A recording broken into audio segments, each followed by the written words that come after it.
Oh, this is gonna be painful. This is painful. I'm taking some stuff out of here. We're taking this thing to the shop this morning. I'm just gonna take a couple of, a couple of expensive items out of here. But we are going to the transmission shop here shortly. I called the guy. I was still rolling the dice and undecided about whether to have John work on this thing or the transmission shop. I'm him on which one should I do? I thought, well, I'm gonna call the transmission shop and see what their workload is like. If they can get it in right away, or if they're booked up, and they're not booked up. He says this would be a good week. He says we have some coming, but this is it'd be a good week. We could get it right in and probably have it done in 2 or 3 days. So I thought, well, since it's a quick turnaround and it is a reputable transmission shop with a warranty and a quick turnaround, yeah, it's gonna be a chunk of change, but it'll be done. Like I like to say, I can get on with my life, right? So I'm just taking a couple things here, just in case. I think it'll be in the shop overnight, in a secure shop overnight. I shouldn't have to worry about theft or anything. It's not in a bad neighborhood, but it's not the best neighborhood either where that's at. So just a precaution. Take a couple of the most valuable items out. That 200 amp hour lithium battery I just put in. That cooler, it really wasn't mounted. I just disconnected it and pulled it out. I don't think my $20 coffee maker is going to be a big deal, or my jug of water. But, that's it. It's time. So Russ is still here, and he's going to give us. He's going to follow me over, and actually today's his last day. He's going to go over and visit some family and stuff. So he's going to follow me over. And we're going to drop the van off, and he's going to give me a ride back, and then Russ will be on his way, and we're going to reconvene probably in a couple of weeks. And hopefully this thing gets done quickly and I have it back.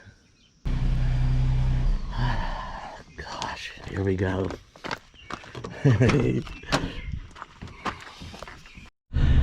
Yeah, this hurts, right? I said that.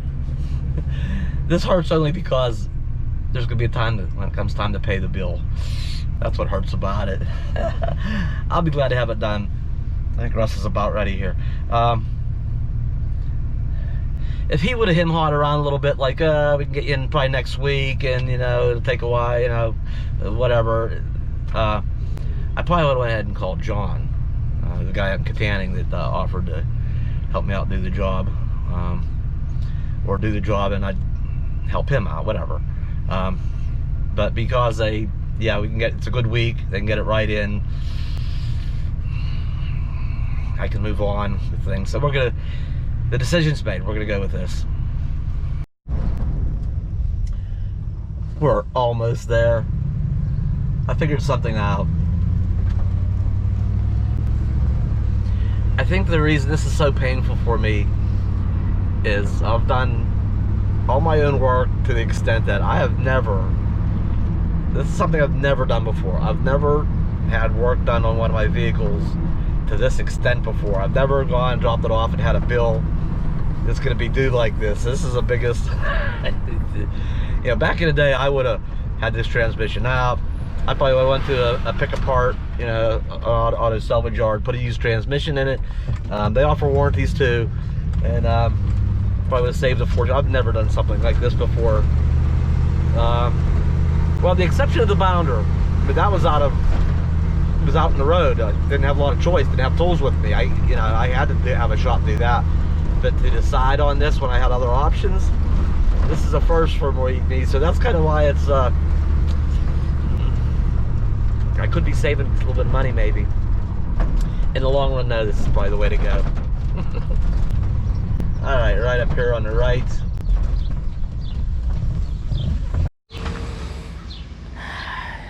It's done. It's here. And the van's down there. And he's got the keys. And it'll be done soon.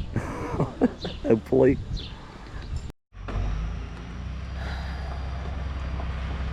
All right, we're back. Russ is on his way. I'm probably gonna. I have other things to do besides working on transmissions. I It's time to mow the grass, so I'll probably do that this afternoon. And then I'll probably start eyeing up the Coachman. I'm not going to just jump in and just, you know, immediately. But I'm going to get under there and start eyeing up the tools. And I mean, I know what I need. By just eyeing up the situation and preparing myself to get started sometime soon. Let's fast forward a day. Got some things here.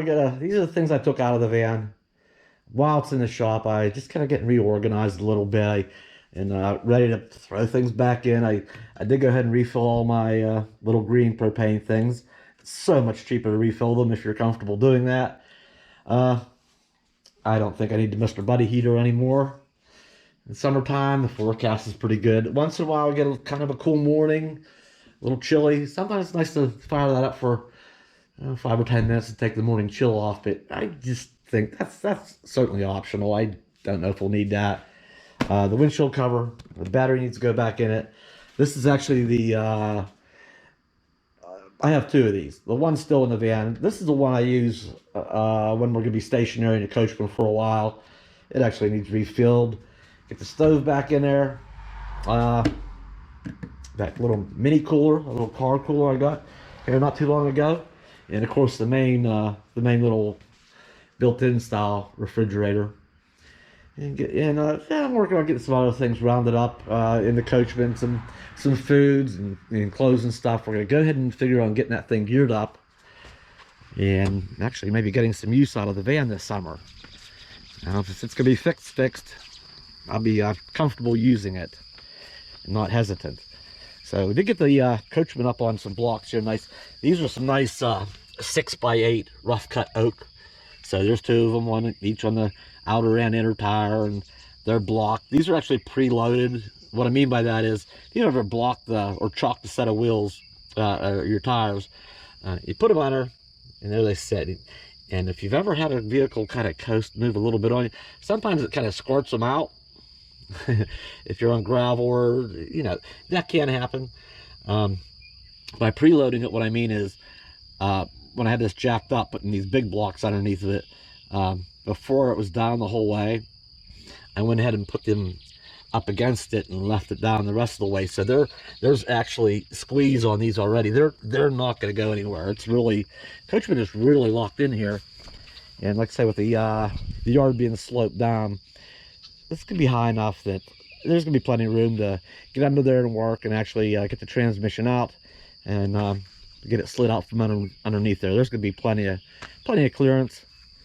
It won't be an issue. But I'm not in a big hurry to I'm kind of doing some prep work. I'm going to gather some tools, and I'll get warmed up and do the job here. At some point I'll get started on that, but it's not urgent that the Coachman moves anytime real soon. We're going to, get using the van, and then I got to get this rack off of here. This is probably going to go in the van. Yeah, so I can take the e-bike. This is what I modified to carry an e-bike. I want to be able to take the e-bike on the back of the van. So we'll probably throw that one on. Other than that, I did check up on the van, and it is up on the rack. It has the transmission out of it, and the guy is doing the actual transmission rebuild today. He said it should be ready tomorrow afternoon. So it will be good to have the van back. And in the meantime today, I'm gonna mess around a little bit more. Not sure what I'm gonna get into today. I'm gonna go do a little bit of visiting today and be patient. Kind of excited to get the van back, and like I say, not be able to worry about it, be able to take it out and be confident that it's not gonna have any issues. It'd be nice to get some use out of it this summer after all. So let the Coachman go and have its rest, and it needs that each summer, whether it was the last RV, the Bounder, or and now the Coachman. In the summertime, they sit, they take a break. I do need, whatever needed work needs done on them. So a couple people have mentioned about, why don't I sell the van and the Coachman and just go get one newer RV? Well, because I'm not gonna sell my van. I like my van. I want my van. I bought it for a reason. It's my summer runaround thing, and the RV can rest, right? All right, we'll be back soon. I'll see you.